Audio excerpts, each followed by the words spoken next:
will be comprehensive cutting-edge treatment for the dually diagnosed client combining neurofeedback and DBT. So it'll be similar, but she's going to, Dr. Corbett has, for many years, she was the clinical director at Sierra Tucson and Promises Malibu, so she's got a lot of good information as well. And I'd like to have everybody help me thank Sovereign Health for this wonderful event and the luncheon.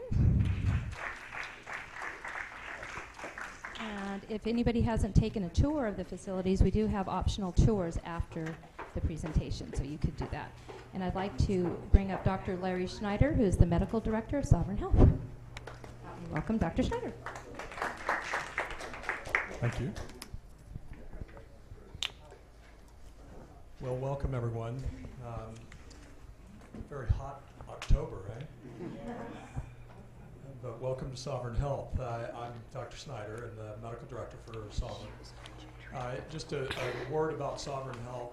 We're a 72-bed facility now with 3 specific programs ranging from detox and residential program in Lake Arrowhead to PHP and IOP programs involved in dual diagnosis treatment for male and females, as well as an eating disorder program both for patients with anorexia, bulimia, and also overeaters.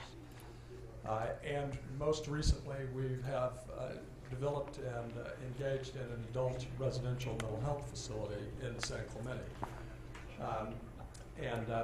We seem to be continuing to grow, and we're happy that you're here. And our primary focus is on transformation of people's lives. And so with that as an introduction, let me please introduce Jennifer, Dr. Jennifer O'Connor.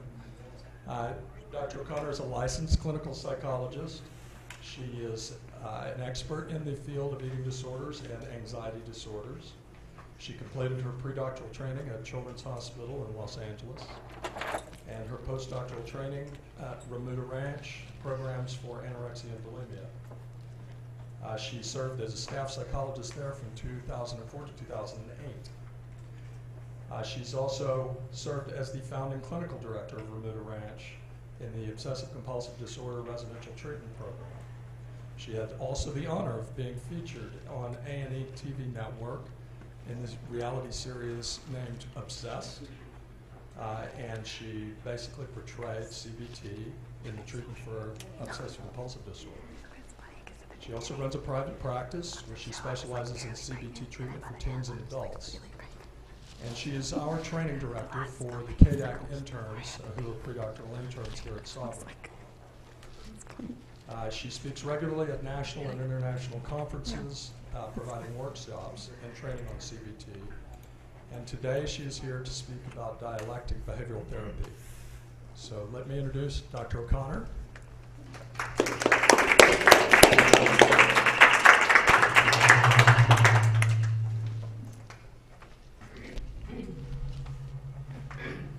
All right.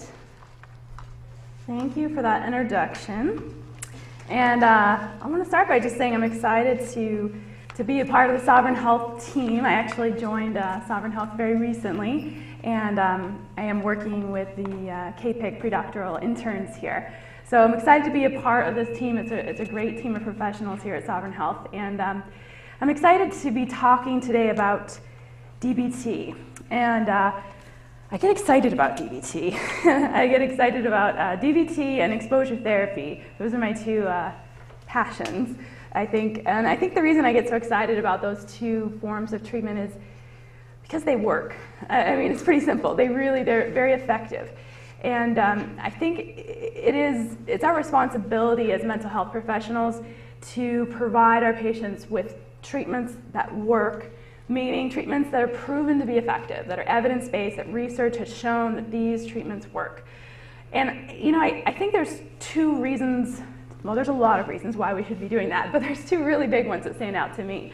One is that when our clients come to us, whether it's Sovereign Health or any other treatment program or just an outpatient provider, they're paying a lot of money to see us. They're paying a lot of money to get the care that we're giving to them.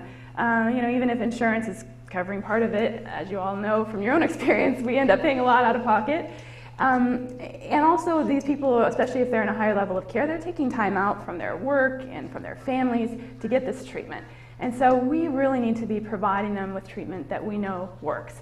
And the other reason that stands out to me that I think is even more important is really their lives are at stake.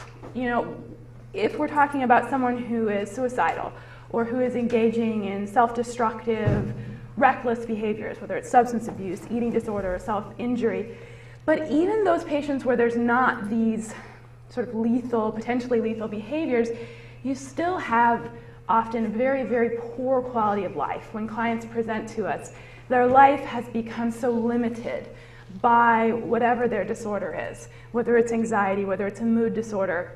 There's so many things that they're no longer doing, and their life has become so narrow that life really does quickly become lacking in meaning and purpose, and often starts to feel like this isn't a life that's worth living.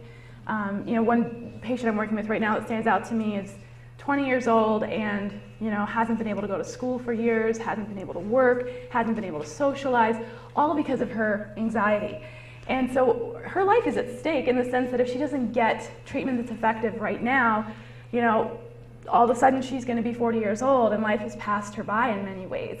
And, you know, in her case with severe anxiety, if I were to sit there and just do talk therapy in my office with her, that's not going to get her anywhere. It's not evidence-based. She needs to be exposed. She needs to be out there facing her fears. And oftentimes I've worked with people who had kind of given up on themselves because they were doing therapy that was ineffective for a long time, and then they gave up and said, well, I must not be treatable because I did therapy for 2 years and it got me nowhere. And that's where I just get kind of incensed. You know, we've got to know what we're doing, and we have to do what works based on research, based on the evidence. So at any rate, DBT is one of those treatments that we know is evidence-based. We know it's effective for certain populations. So I think it's very important that we understand what it's all about. The other thing I want to mention about DBT is that it has become very popular, I would say, over the past 5 to 10 years, and I think most treatment programs that you look at have some component of DBT, but often it's not really the whole thing. Often it's like, okay, we offer one class a week that has some sort of mindfulness meditation, and we'll just say we do DBT. And I don't mean to be a DBT snob, but there's a lot more involved with DBT. It's a very complex treatment approach. There's a lot of subtleties to the approach, and that's what I hope to convey to you. I realize we only have an hour, so we're not going to be able to go super deep. But I really want to convey to you some of the conceptual and theoretical underpinnings of this approach, as well as some of the practical kind of what you do with the clients, and kind of put that together so you get a sense of what this therapy is all about and how it differs from, for example, traditional CBT. So let me just give you a little bit of background on DBT. Dialectical behavior therapy was founded by Dr. Marsha Linehan out of the University of Washington in Seattle in the 1970s, and it was designed as a form of treatment for those who were chronically suicidal. And what Marsha Linehan was doing was she was studying the efficacy of CBT in the borderline personality disorder population. And what she found was that there was a very high dropout rate. And what she was trying to understand was, why was there such a high dropout rate? Why was traditional CBT not working with this population? And one of the issues that she found with traditional CBT was what she called the unrelenting focus on change. And what she means by this, and I'm going to keep kind of talking about this as we go, is the push for change, the push for you need to think different, feel different, behave different. And some of that is what needs to happen. I mean, that is part of cognitive behavioral therapy, is thinking differently, behaving differently. But what she realized with the borderline population, and I think also, as we're going to see with other populations as well, is that there needs to be much more of a focus on validation and acceptance. And I'll talk more about what I mean by that. But when there's that balance between accepting the person as they are, where they're and at the same time pushing for change, that's when you actually get some traction. That's when you get some more retention rates in terms of patients sticking with the therapy. And that's where you get higher efficacy. The other thing was that she was realizing that the behavior of the therapists was often actually reinforcing some of the dangerous behaviors of the patients. And what I mean by that is patients who are self-harming, patients who are engaging in suicidal threats, suicidal gestures, things like that. Often the way we respond as a therapist can actually reinforce that behavior, 'cause obviously it catches our attention and we respond to that, and sometimes the way we respond can actually be reinforcing. And that was one thing that she was targeting in DBT, was to make sure that the behavior of the therapist was not actually reinforcing the dangerous and ineffective behaviors of the patient. Now, DBT really departed from CBT, and I would say, you know, there's a lot of overlap. DBT is not something that's completely separate or different from CBT. It's just sort of a blending of CBT with some other things. And one of the things I've already mentioned is that really strong emphasis on balancing validation or acceptance of the patient as they are, where they're at, with the problem-solving or more active approaches of pushing for change.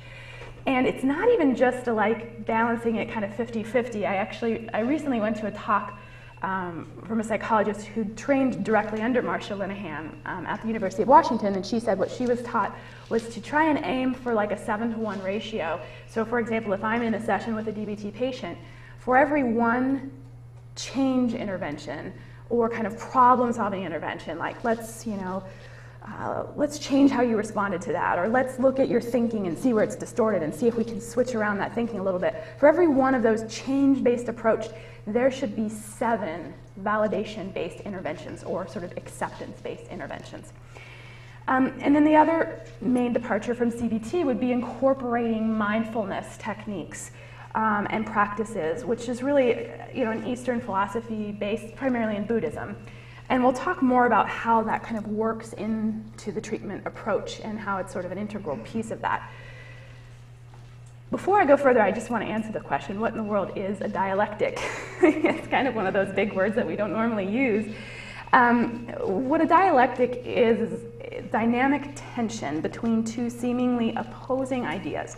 So basically, two things that seem like they couldn't go together. And instead of separating those two things, we intentionally bring them together and synthesize them. And so really what dialectics is in terms of the therapeutic process is reconciling opposites and bringing them together. And a lot of this occurs even through changing language, the language that the patient uses and the language that we use, and really focusing on what I call ands and boths instead of either or. So for example, my mother is either good or bad. Which one is she? Well, the truth is, most situations, she's, you know, there's both. Both are there. She's both good and bad. She's both understanding and sometimes invalidating. You know, so really being able to help the person integrate. And if you think of borderline personality, you think of kind of splitting and thinking in terms of polar opposites. And that's a lot of what you're working with the patient on, is trying to be more integrating and synthesizing rather than separating out. And I know that's all kind of conceptual talk, and I'll get more down into like what that looks like when you're actually doing the therapy. And so one of the core dialectics really is that balance and that conflict between acceptance and change, accepting the patient where they are and at the same time pushing for change. Another core dialectic that the patient really struggles with is that conflict between approach and avoidance. What I mean is, you know, basically any situation that an individual finds to be distressing, of course there's going to be a pull to avoid or move away from that situation because it's uncomfortable. However, when we choose to avoid pain in life, we're basically denying the reality of life. And this is where we're getting into some of these more, you know, Buddhist approaches, that life involves pain, and if we refuse to accept that, then we're going to encounter suffering, greater suffering. On the other hand, if we choose to accept and even embrace the pain of life, then what we find is that we have more freedom to live a fuller life, and we actually experience less suffering in the long term. So a lot of what DBT does for a patient is helping them to develop skills for distress tolerance, for example, so that they can face and approach those distressing life situations rather than run from them or pull away from them. By the way, before I go further, if anyone has questions, please feel free to ask as I go. You can interrupt and raise your hand. One of the key components of DBT actually is exposure therapy. A lot of people aren't aware of that. But it is one of the core components of DBT as Marsha Linehan originally designed the treatment. And what it means is basically facing fears rather than avoiding them. And not just facing fears, we often think of exposure therapy just in terms of things like OCD, where we face the feared situation, but also just distressing situations in general, emotional pain in general, really choosing to face those situations and develop the skills to face those situations so that the person can live a fuller life. I like to use the little Chinese finger trap analogy. I don't know if you know what I'm talking about. And I had one at home and I couldn't find it before this talk today, but those little like straw little things, you know what I mean? And basically if you pull harder and harder to try and get yourself out of the trap, you're gonna get more stuck because it tightens around your fingers. Whereas if you do the counterintuitive thing, which would be to pull your fingers actually together, seems like that's not going to be helpful, but as soon as you start to do that, it loosens and you have more room at least to breathe and move. So that's kind of one of the concepts we try to teach our patients in this approach, is that if we actually approach and move into the distress and the pain of life, we start to have more freedom to live and we actually start to have less suffering. I think in order to understand the approaches of DBT and why the certain approaches are used with DBT, it's important to understand borderline personality disorder. And so I'm just going to give a brief overview of that and then talk about how borderline personality disorder, in terms of some of the conceptual basis of that diagnosis, really goes hand in hand and lines up very nicely with some of the other disorders that many of us treat, like addiction and eating disorders and things like that. If you look in the DSM, borderline personality disorder is basically a pervasive pattern of instability in relationships, self-image, and emotions, combined with marked impulsivity, so just lots of impulsivity, beginning in early adulthood and present in a variety of contexts, and then as evidenced by 5 specific things. Instead of listing off all those things, I think it's easier, or more helpful, I should say, to present these areas in terms of kind of a conceptual understanding of what this disorder is all about. And really what it's about is dysregulation in some key areas of functioning. Dysregulation in emotional functioning, cognitive functioning, behavioral functioning, and then also relationships with self and others, major dysregulations in those areas. So the criteria for borderline personality line up with these areas of dysfunction. So emotional instability and extreme reactivity of mood is part of borderline personality. Cognitive instability, so transient paranoid ideation, which paranoid ideation, when you get down to it, is really a cognitive error of misattribution. There's behavioral dysregulation, so extreme impulsivity that is self-damaging, substance abuse, suicidal behavior, binge eating, shoplifting, sexual promiscuity, all those kinds of impulsive behavioral strategies that actually do kind of help them to feel better in the moment. And then you also see interpersonal and intrapersonal dysregulation, meaning kind of dysregulation of relationships with others and relationship with oneself. So in borderline personality disorder, you see this pattern of very unstable, very intense interpersonal relationships, where one minute someone's wonderful, amazing, the best person ever, and then a week later they're just horrible and they're awful. Or you've got a parent with 2 kids, and one day this one's the best and the greatest, and this one's horrible, and then the next day they're switched. And there's also a lot of frantic efforts to avoid abandonment. And in terms of the relationship with oneself, the borderline personality disorder person struggles with often feeling empty, lacking in a sense of self, and really unstable self-image, where you sort of see them shifting all over the place in terms of trying to find a stable sense of identity. As I describe all these things, hopefully what's coming to mind is, well, gosh, that's a lot of patients that I work with, not just those who are diagnosed with borderline personality, but you see this dysregulation of emotion, behavior, cognition, relationships with self and others in addiction, in people who have experienced trauma, eating disorders, mood disorders, anxiety disorders. We see this pattern of dysregulation in all these different areas of functioning. And so that is why I think it makes sense that this form of treatment, DBT, is actually very effective with these populations as well, not just with borderline personality disorder. And research is catching up, and it is actually showing that DBT is effective with several populations, including sexual abuse survivors, so trauma survivors, eating disorder patients, especially when it comes to binge eating and bulimia, mood disorders, and people who struggle with chronic self-injury, and those who struggle with chemical dependency. So we know that this treatment works for those populations. And then I want to just kind of present a model of how someone gets to this point where there's all this dysregulation in these different areas of functioning. And with this model, really, I mean, this is a diathesis stress model, where you have someone who has a biogenetic predisposition to emotion dysregulation or perhaps cognitive dysregulation, probably because of just their genetics, and then they experience overwhelming life stressors, and what results for them is the experience of absolutely intolerable distress. Then the person discovers behavioral strategies that work for them to manage their distress. So when they engage in substance abuse, self-harm, binge eating, etc., they do feel better in the moment. Of course, the problem with this is that the relief is very temporary, very short term, and it results in greater problems in the person's life. So they experience intensified distress, and then they feel even more compelled to go back to these behavioral strategies in an effort to cope. And as you can imagine, it's this sort of endless cycle where you have increasingly severe dysregulation as you progress. Now, I want to describe a few core assumptions in DBT, and what I mean by assumptions is sort of these assumptions that underlie our approach, things that we agree are true of our patients and that help guide our approach to what we're doing with them. And some of these assumptions are going to sound confusing initially because it seems like they may be in direct conflict with one another, but that's part of the idea that these are dialectics. These are two things that seem like they shouldn't go together, but they do.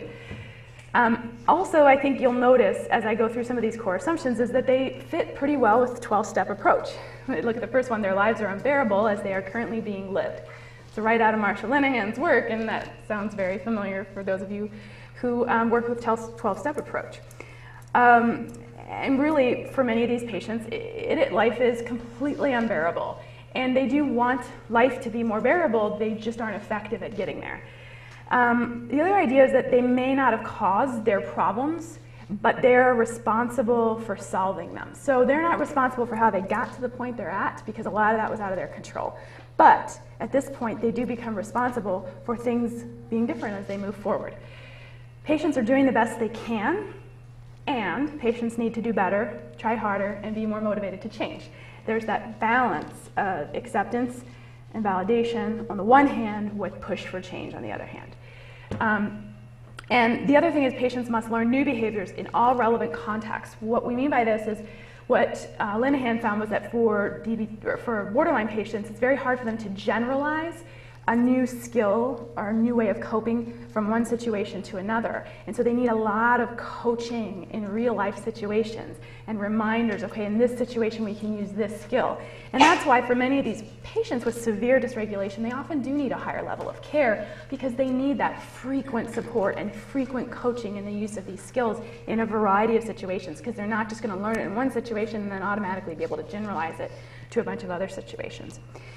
The last one that I have mentioned here, there are more assumptions in DBT, but keeping it brief for our hour today.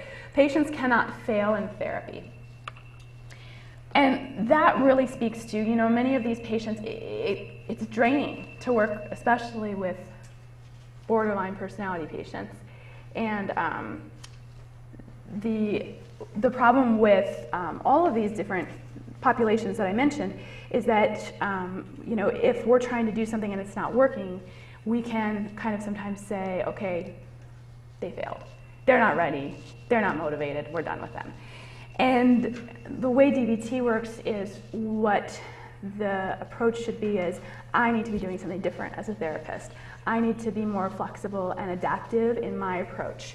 And really, maybe I'm not focusing enough on acceptance and validation, and maybe I'm pushing too hard for change right now, or vice versa. So the idea here is the therapist really needs to be very flexible, very adaptive, very sensitive, and be able to shift approaches as needed. Now, this case example, I'm just going to kind of roughly go through so that as I go through the next thing I'm going to do is go through some of the specific skills or specific interventions that we may do with a patient, and skills that we would teach them to be able to cope with distress more effectively or handle relationships more effectively. And as I go through those skills, I want to be able to just apply it to an example. And this is probably an example that is familiar to many of you. It's kind of a a common sort of theme here. We have an adolescent male with a family history of mood disorders and addiction. So there you have that predisposing vulnerability. And then there's these dysfunctional family dynamics going on. This one patient that I'm working with that I have in mind, there was a lot of unhealthy things going on. One of them being that his brother was sort of more attractive and more athletic and more popular than him. And so the family just poured all this attention on the brother. And then the patient really struggled with feeling, I'm less than, I'm inferior, I'm worthless, I'm not good enough. And that was sort of the message he was getting from his family. And then when he would struggle with distress in various situations, the family's approach was either you shouldn't be feeling that way, which is incredibly invalidating, or, well, if that situation is causing you distress, let's just get you out of it. Which, of course, he never learns to tolerate something if he's just pulled out of a situation that's stressful for him. And so what he's left with as a result of this combination of the predisposing factors and then these unhealthy environmental factors is chronic feelings of emptiness and loneliness and worthlessness.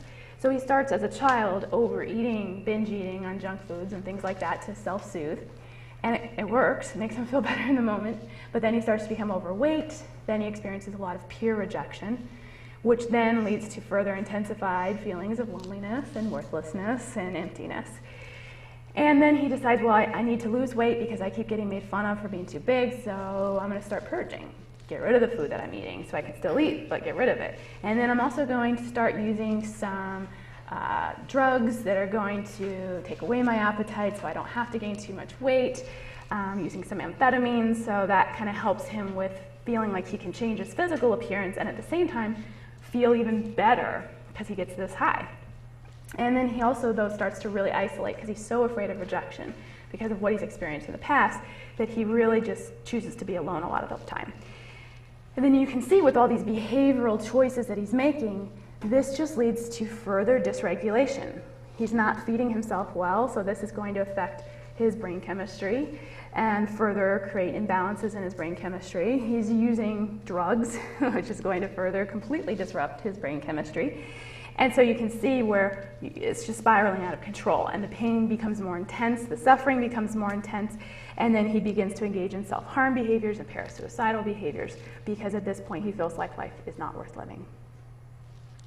Okay, so the skills in DBT, there's 4 modules that focus on different goals. The first module is distress tolerance, then there's emotion regulation, mindfulness, and interpersonal effectiveness. I'm going to go through each one. I am not going to cover every skill in each module because I would be up here talking for quite some time. We only have an hour, so I'm just going to cover 1 or 2 kind of my favorites, I guess, from each module. So distress tolerance. The purpose of this module is we want the patient to be able to tolerate painful feelings and experiences, because as I mentioned, this sort of Buddhist philosophy that's what life involves. Life involves painful experiences, and if we can't tolerate them, we're going to experience a great deal of suffering, and our life is going to become limited if we refuse to tolerate. And so the 2 main skills here are acceptance and willingness. The skill of acceptance is basically, it's a mindset. It's accepting the things you cannot change. Again, this should ring true from the 12-step approach. Basically accepting situations, feelings, characteristics of yourself or others that you have no power to change. And the idea is that suffering does not come from these characteristics themselves or these situations themselves, but rather from our insistence that these things should not be so, these things should be different. So if we think about the case example that I just shared with you, for him, taking the approach of, you know what, I'm going to choose to accept that I'm not like my brother. I'm not built the way my brother is built. I'm not athletic the way my brother's athletic. And that's just not in the cards for me. That's just not how I was made. And if he can really accept and embrace that reality, he is going to be just this huge weight lifted off of him. Now, this isn't easy to do when you've been in the mindset for so long of I'm going to battle my body and I'm going to make it the way I think it should be. But if he can get to that point where he can just accept his body the way it is and the way it was made and the way it was designed to be, then he is going to experience such enormous relief. Another example, choosing to accept the truth that rejection can occur in any relationship and will occur in many relationships. And at the same time, I need relationships to survive. And it's that dialectic that relationships involve deep pain, and yet I need to approach them if I'm going to have a full life and a fulfilling life. Choosing to accept that painful emotions will come and go, and that he does not need to do something to escape from the pain. I don't need to self-harm right now. I don't need to shoot up right now to get rid of this pain that I'm in. And so you can see this is really a very sort of conceptual shift in terms of the mindset of how we approach life. And it takes a great deal of practice and kind of retraining the brain to approach things in this way. And what I often teach my patients is that if we refuse to accept these things that we cannot change, then what we're going to experience is there's going to be costs to that. Whenever we refuse to accept a reality or a truth, there's going to be significant costs. And so you can choose to refuse to accept these things, but with that is going to come certain costs. So it's your call. It's up to you. Or if you're willing to accept all those costs that come with refusing to accept that reality, then go for it. But if you want things to be different and you don't want to have to keep experiencing all these costs, then let's think of another approach. So let's try something else. And that really goes hand in hand with this approach of, or the skill of willingness. And again, this is a mindset. It's the idea of being willing to do things differently, to try something different, to be flexible, to approach things in a new way, take risks. And this is the opposite of being willful, which willfulness involves giving up, refusing to tolerate the pain of the moment, doing the opposite of what might be affected, or being very rigid in how you respond to something. And you can see that the only way a client's going to be ready to approach things in a willing way as opposed to a willful way is if at some point they've come to the conclusion that, well, my way is not working. And the way you get them to that place of my way is not working in terms of the DBT approach is through really doing a lot of behavior chain analysis, which I'm going to talk about later in the talk. But it's an intervention where you actually help the person to see where their behavioral choices are taking them and what are sort of the outcomes of their behavioral choices or their ways of coping. And you know, this is where I think sometimes instead of kind of getting in the client's face and saying, you need to stop doing this, you need to do something different, it's more just like, let's talk about this idea of willingness. Let's look at where have your choices led you, and let's consider if maybe something else is needed. And so for this particular individual that I was working with, you know, he was able to come to a place where he's, you know, able to say, my way hasn't been working, so I'm willing to try a new way. I'm willing to experience painful emotions because all of my efforts to avoid pain have really led to intense suffering for me. For those with eating disorder, a willingness to follow their dietitian's meal plan. I mean, that is quite a dilemma because if I follow my dietitian's meal plan, I'm going to experience distress, anxiety, guilt, shame, anger, probably all kinds of different really painful emotions. And it would be a lot easier to just follow my meal plan, you know, whatever that is, my way of doing things.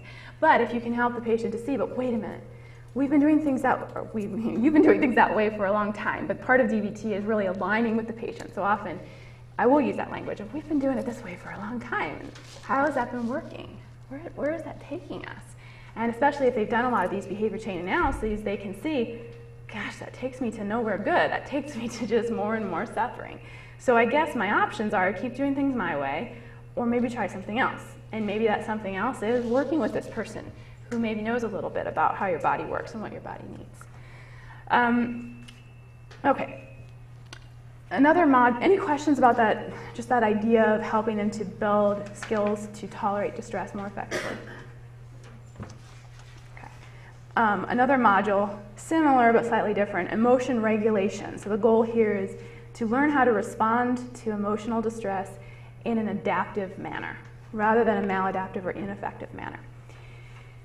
Now, the skill here is act opposite, and this is one that has to be very carefully used because it can be, I would say, abused if you're not really understanding how it works. The idea here is when your emotional response is inappropriate to the situation, then you want to do the opposite of what your emotion is telling you to do. So what can't be missed is that first step of assessing whether or not the emotion is appropriate to the situation or not. And that can be kind of tricky. Let me give you an example. If there was some sort of major threat in this room, a fire was breaking out by that exit sign, I'm going to experience fear and anxiety. Is that appropriate to the situation? Yeah. And that's actually going to motivate me to do something that's going to promote my survival, like escaping. It's going to be very effective in that situation. However, if I was giving this talk today and felt a great deal of anxiety about, well, what are you all going to think and how am I going to do? And I just decided, you know what, I'm going to escape this situation. I'm out of here. And I just like took off and went to the parking lot and just left y'all. That wouldn't be very effective. And it would lead to further pain and suffering for me, because I'm sure I would end up feeling a great deal of guilt for letting everyone down and shame for just, bailing on my responsibility. And it would lead me to think, I probably couldn't have done that. I probably would have messed it up if I had been there. And so you just start to have more and more problems. So anyway, when you identify that the emotion is inappropriate to the situation, and this requires a lot of work between the therapist and the client for them to get to that spot where they know their emotions are inappropriate to the situation, then you need to do the opposite. So if they're afraid of a situation, approach it. Not just approach it once, but approach it over and over and over again until it's no longer distressing. And that, of course, is exposure therapy. When ashamed, continue to do the behavior openly. When sad, get active. When angry, be gentle. But, you don't want to oversimplify this and say, okay, well, I'm sad today, I'm having a hard time, so I'm just going to put on this really big fake smile and tell everyone that I feel great today, because that's completely invalidating my own emotional experience. And so you don't want to use it in that sort of manner. And that's why that key of recognizing whether or not the emotion is appropriate to the situation. So examples, staying in an uncomfortable situation rather than escaping from it. For the particular client that I mentioned in my case example, he really struggled with a lot of social anxiety and social phobia, partly because he had been powerfully rejected and made fun of when he was a child. But if he keeps hiding and escaping from social situations, he's never going to develop that confidence. He's never going to develop that comfort level. And so even though he wants to run and hide because he feels self-conscious and ashamed, instead, he's going to continue to stay in the moment, stay in the conversation, keep socializing with this person despite those painful emotions. And again, you can see this dialectic, that this is painful. I hate this, and I'm going to keep doing it. I'm going to stick with it. And that really does lead to so much healing. Okay, another approach within this emotion regulation model is the skill of feeling. And this is basically the idea that instead of trying to avoid emotions, we very intentionally enter into the emotional experience and open ourselves up to the experience. And the way that Linehan approached this was, she has a lot of acronyms, like a lot in DBT. This is one of them that's sort of manageable. It's not as long as some of the others. Alarm. So first step, being aware of physical cues and behaviors and thoughts that might indicate to me that I'm experiencing a certain emotion. Then the next step would be to actually label the emotion, put a name to it. Then to accept the emotion. And again, this is this Buddhist approach where we're going to really radically accept and even embrace painful emotions rather than reject them and try to push them away or try to tell ourselves that we shouldn't be feeling that way. And then the final step, well, not the second to last step, would be to respond to the emotion by choosing an appropriate response, which then goes back to that act opposite, especially if our emotion was inappropriate to the situation. And then finally, mastering, which would mean practicing this over and over again, which emphasizes and highlights this idea that these changes don't take place overnight. You don't teach a client this skill set and then a week later they're like, I'm doing great, I'm functioning so well. It takes so much practice. And I think it's very important to impart that to the client so that they don't give up early, so that they understand this is going to take some time and some practice to really become effective for me. So for example, for this guy I was telling you about who's struggling with social anxiety, in these social situations, he may become aware of a sinking feeling in his stomach. His cheeks grow hot and he can tell he's flushing, he's maybe sweating. And then he can label that and say, you know, what I'm experiencing right now is I'm experiencing fear and shame and embarrassment. And a lot of it probably stems from his history of being rejected and made fun of. And then he chooses to accept those emotional experiences, tells himself, you know what, it makes sense that I'm feeling this way. I've been rejected harshly in the past. Of course I feel anxious and uncomfortable and ashamed when I'm interacting with a new peer who could potentially reject me in the same way. And you can see here, this step, he has actually internalized that validation. So what I was saying before is so important for the therapist to validate the client, validate their emotional experience, not to judge their emotional experience. He has, in this step, he's really showing that internalized sense of validation that it's okay that I'm feeling this way. Of course I'm feeling this way. It makes perfect sense. Instead of telling himself, I'm an idiot for feeling this way. What is my problem? Why can't I just be normal? Because that's just going to make it even more uncomfortable and frustrating for him. And then his response would be, I'm going to stay in this situation. I'm going to stick it out, even though this is incredibly painful and uncomfortable. And then keep practicing that situation over and over and over again till he gets to a point where he can socialize with a peer and not have all of these overwhelming physiological sensations and negative thoughts and painful emotions. Okay, any questions about the whole emotion regulation concept? All right, mindfulness. And this is most often, I think, what people kind of associate DBT with, is this mindfulness approach. And this is really, like I said, stems from Eastern philosophies and primarily Buddhism. And the idea with mindfulness is really staying present to the here and now, and being fully aware of all the things that come up in the present moment, but without judging. And so one of the skills within this module is sort of just this in-the-moment practicing presence skill. And it involves being fully present, doing one thing at a time, which is incredibly difficult to do. I don't know if any of you practice that, but it is very hard to do, especially in today's world where we're so used to, like, I've got my iPhone and I can check my email and my Facebook and this and this and that. It's so easy to multitask now that we really forget what it is to do one thing at a time.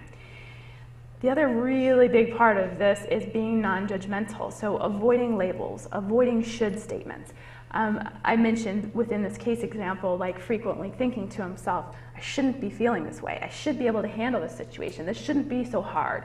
And that, what I tell him is you keep shoulding on yourself. This is just making things worse. You've got to stop that and try to just sort of accept the situation for what it is and not insist that it must be different.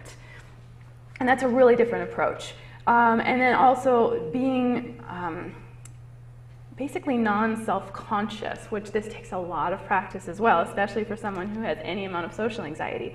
So basically trying to be fully present to the here and now instead of thinking, well, what is she thinking about me? What does she think about how I look? What does she think about my intelligence and how I'm speaking? And when I'm in all of that, I'm missing the moment. I'm not here anymore. I'm stuck in my head and I'm thinking about either the future or the past or what someone else thinks. So, example for this guy in social situations, his immediate thought or his automatic thought would be, everyone hates me. I don't know why I bother trying. I shouldn't have even shown my face at this party. I should just get out of here. I should just leave. Now, if he's trying to practice mindfulness and try to be in the moment, instead what he would try to tell himself is, you know what? This feels uncomfortable, because that is acknowledging and accepting really how he feels in this situation. He's not trying to deny the reality that this is uncomfortable. The truth is, I don't know people at this party except for my friend who brought me, so I don't know a lot of people, and I do feel a sinking feeling in my stomach. So you can see this is kind of more like the scientific approach of I'm just going to describe the data of what's going on here, but I'm not labeling it, and I'm not judging it, and I'm not insisting that it must be different.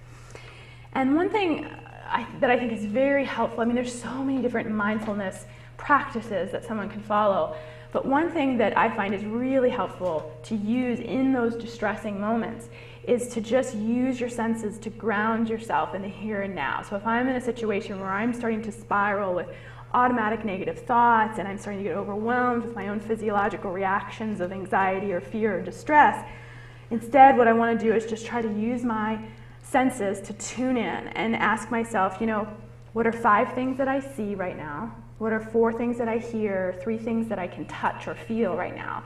Is there anything I can smell or taste right now in this moment? And if you kind of go through that process, what you're doing is you're getting tuned in. If you're focusing on what your senses can take in, you really are forced to be in the moment. And you can't be stuck in your head or thinking about the future or thinking about the past if you're really engaging your 5 senses in the moment. So that can be kind of a quick, easy way to bring yourself back to the present moment. Okay, another skill within this module is the wisdom skill, or sometimes referred to as wise mind. the idea here, again, this comes back to balance and sort of this concept of dialectics. Basically, instead of allowing our minds to be controlled by sort of the emotional side of our mind, or allowing our behavior and our choices to be controlled by the sort of rational thinking part of our mind, we really want to try to combine informations from both parts of our mind. And of course, there's not actual like parts in our brain of this is the feeling part and this is the thinking part. It's a lot more complicated, but I think we can all relate to this idea of at times sort of being controlled by our emotions of the moment, or at times just being kind of overly logical, overly rational, and not letting our emotions be a part of the decision-making process. I think most often, for a lot of us, the patients that we work with, the clients that we work with, are primarily driven by their emotional mind. And that's often what gets them into trouble. But I'm sure you can also think of clients here and there who are primarily stuck in their rational mind and their thinking mind, and by not considering their emotions, not taking them into account, they do run into problems. And so Wise Mind is really tapping into both sides, combining information from both parts of our mind to allow ourselves to make good decisions and judgments. So, for example, the same situation where this guy's struggling with social rejection, his emotional mind may tell him, you know what, I'm just going to be rejected. Everybody hates me. I even hate me. I should just leave. I should just get out of here. And you can see where a lot of that is emotional reasoning. And then if he is able, though, to tap into, and this takes intentional effort on his part, let me think, okay, what could my rational mind tell me right now? The truth is I've been hurt in the past, but that doesn't mean I'm always going to be hurt. If I keep isolating, I'm going to keep feeling alone and empty. And again, the way he's going to get to the spot where he could even come up with these rational thoughts is partly through the interventions like the behavior chain analysis, where he's able to see, by taking a step back, gosh, where do my choices lead me? And then so the Wise Mind is really, it's not just saying I'm going to turn off my emotional mind. It's not just ignoring the emotions. It's really just combining information from both sides. So I am so uncomfortable and I am so afraid right now. I'm going to acknowledge that and accept that. At the same time, I am going to choose to stay here because I know that eventually this feeling is going to fade. Again, it's sort of that dialectic. It seems like those two things shouldn't go together. Okay, interpersonal effectiveness. This is the last module, and I'm just going to go over one skill. There's a lot of skills in this module. But basically teaching the individual to become more effective in their relationships. This is a very basic intervention, assertive communication. And there's a really long acronym that Marsha Linehan uses called Dear Man, and it's kind of hard to remember. So I usually go with a 3-step approach. When you, I feel, I need. Basically, when you, and you give a person a specific description, as specific and as objective as you can be about what they're doing that's bothering you, and then you say how it's bothering you. When you do this, I feel this. And then stating your needs. I need you to do this. So, for example, for this boy that I'm working with, his father calls, cancels plans with him, and he feels hurt and rejected and is struggling with self-harm urges after that. So instead of letting his emotional mind take over and doing something now to get rid of the distress, which would be self-harm, he instead uses assertive communication, calls up dad and says, you know what, when you cancel your plans with me at the last moment, I feel hurt, I feel let down. I need you to work on prioritizing your time with me. And what I often teach my clients too is that, sometimes you're going to use this skill and you're going to use it beautifully and just right, and the person's still not going to listen to you. They're still not going to respond the way you want, the way you need them to. But you still want to do it. You still want to use that skill even if history tells you that it's not going to work. And the reason for that is because by making that statement, you're acting as if your feelings count and your needs count, which they do. But if you just don't say anything, you're acting as if they don't count. So even though what dad did sort of suggests that I'm not worth a whole lot, what I did by stating my needs suggests that I am worth a whole lot. Okay, so I keep mentioning this behavior chain analysis, and alas, we are here. If you look at the very end of your packet, or I think maybe the second to last page or the last page, I forget, you'll see this little behavior chain analysis. It's kind of a condensed version that I use with my clients, and we kind of go through this when they've made a choice or they've engaged in a behavior that is not particularly effective. And it's this whole process where you kind of go back in time and figure out what led up to that behavior, and then you move forward and say, okay, once you did that behavior, what were the effects? What were the consequences? So that they can see for themselves when their behavior is maybe not the most effective, which could then lead to that desire to change. So let me just go through an example. So the first step in a behavior chain analysis is to try to identify prior to the problematic behavior, and in this case the problematic behavior is going to be a binge and purge episode for this guy who's struggling with an eating disorder. So first step is, were there some vulnerabilities that you were struggling with? And this is kind of looking at that, like if you use that HALT acronym, hungry, angry, lonely, tired, what were some vulnerabilities that were already there? And he was able to identify that he was hungry, which he often is because he restricts a lot, and he was tired because he's hungry. He's not taking care of his body. And then the trigger for him in this situation was he had an argument with his friend. And then we want to look at what are sort of the series of thoughts, feelings, and behaviors that follow this triggering event. So that's what the TFB is about, thoughts, feelings, and behaviors. And this really helps them to see the link between their thoughts and their emotions and their behaviors. So he was able to recognize that after he had that argument with his friend on the phone, his thought was, she doesn't care about me and she never will. He was able to identify the emotions of feeling hurt, alone, and sad. And he moved to the behavior of just watching TV to kind of zone out or numb out.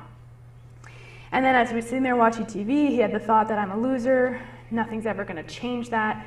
And then he began to experience the more intense emotion of shame. At this point, he went to the kitchen to get some cookies, kind of try to feel better.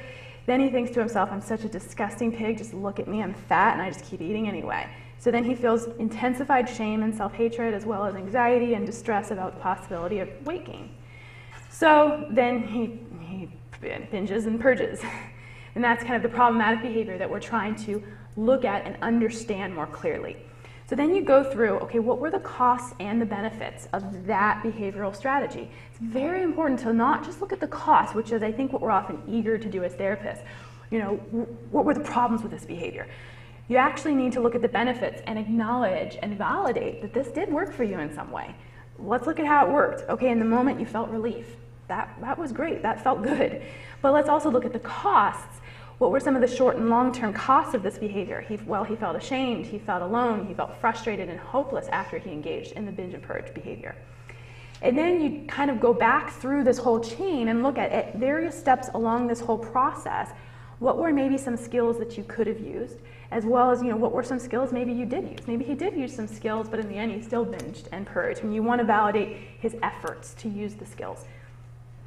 The other thing that's in your packet at the very end, or again, last page, or maybe second to last page, past all the slides, is a diary skills card. And this is a really important part of DBT.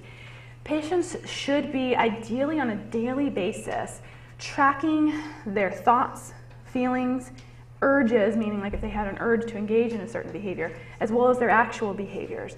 And then also keeping track of and marking off what skills they have used during the course of that day.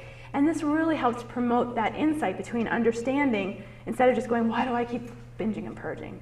Why do I keep using? Why do I keep doing that? This helps them to see why. And what are the patterns? Why did I have more problems this day with those behaviors than this other day where I seem to do a lot better? And this really helps them to see, keep in mind what skills they could be using and understand how the skills can help them in these different situations. All right, so there was DBT in an hour. Questions? I would love to take, I know we just have about 5 minutes, but any questions that you all have about DBT or any of the things that I mentioned today?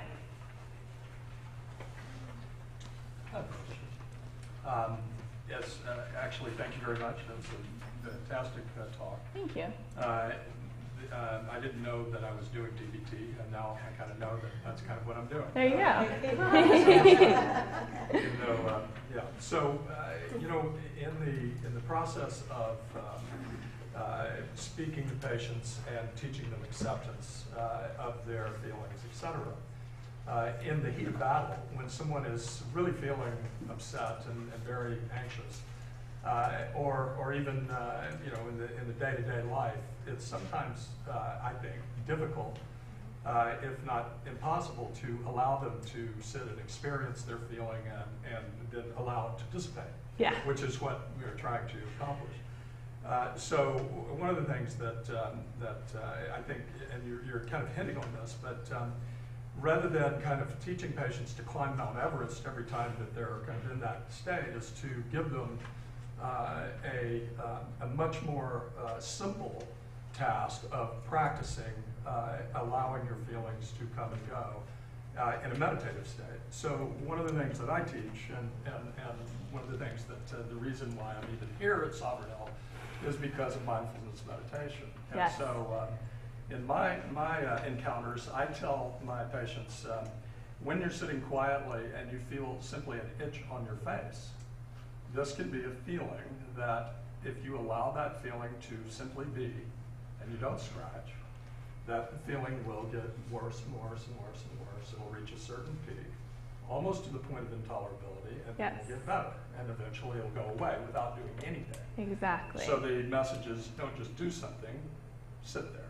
I mean, basically. So in any case, in DBT, I mean, you're explaining and teaching a patient in the heat of battle, so to speak, or in the Right. in the you know, the chaos of their lives. This is the best way to do it. Put your fingers together, etc. And part of that, I think, is if they practice putting their fingers together every Yes. day, Yes. for 15 minutes before they eat or before they, Yes. you know, they get this, and it's much simpler. And my advice is, you know, check in with yourself. Wake up, take a bath, take a shower, you know, brush your teeth, and then go sit quietly somewhere and just check in. How do you feel that day? What's Sort of that going on in the with you? moment, And yeah. let yourself feel whatever it is. Let it come. As you breathe in, let that feeling come. And it doesn't have to be anxiety and edginess or anger or whatever. It's whatever you're feeling. I always explain, look, if you had chili the night before, you're going to have weird dreams. You're going to wake up, and you may not realize it, but you feel like crap. And the only reason is because you ate chili. And then, you know, you don't associate the chili with the bad feeling. You just have the bad feeling. So the checking in with yourself every day, Yes. and then allowing whatever comes, because in the meditative state, people kind of confuse this with a focused concentration.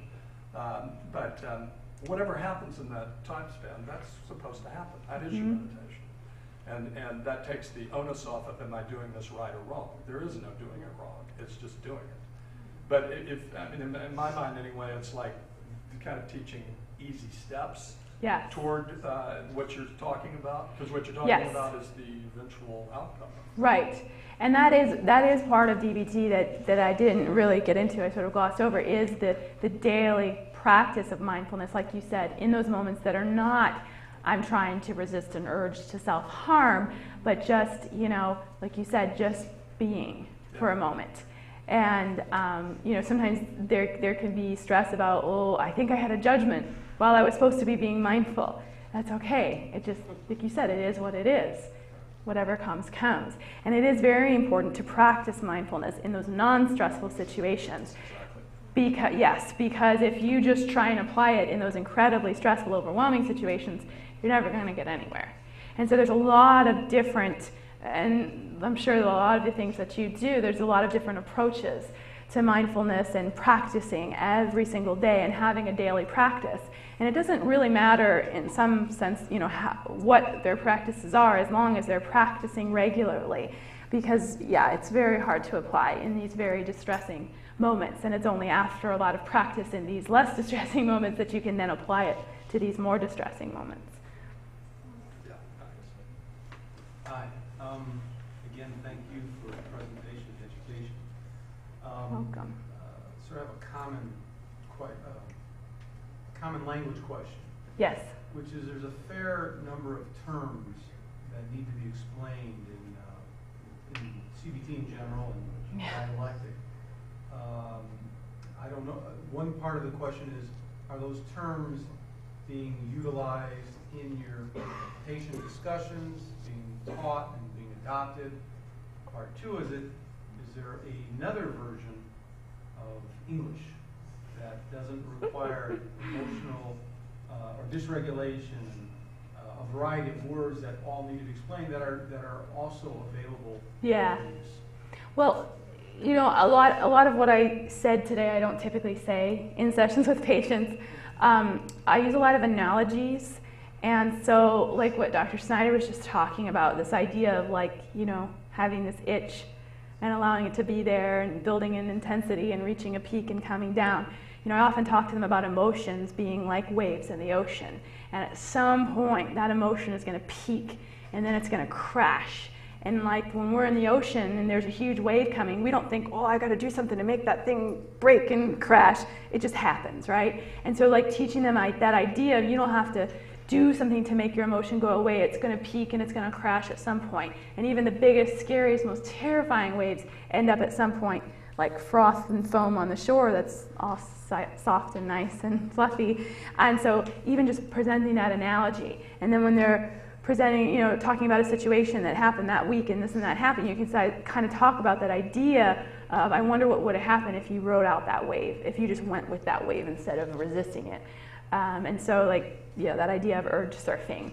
And there's, you know, different analogies that you can use to kind of make it a little more basic and concrete. Because also, you know, a lot of who I work with is teenagers. And so if you start talking about emotional dysregulation and the dialectic of this and that, they're just gonna be like, what are you talking about? And so just, yeah, trying to use simpler terms. Instead of saying a dialectic, you know, kind of talk about, gosh, this conflict inside between you want this and yet you also want this, and how do we make them come together? So I guess just kind of doing your best to simplify the language and then use analogies whenever possible is how I make it a little bit more palatable for clients. I think. Any other questions? Well, I'd like to thank Dr. O'Connor.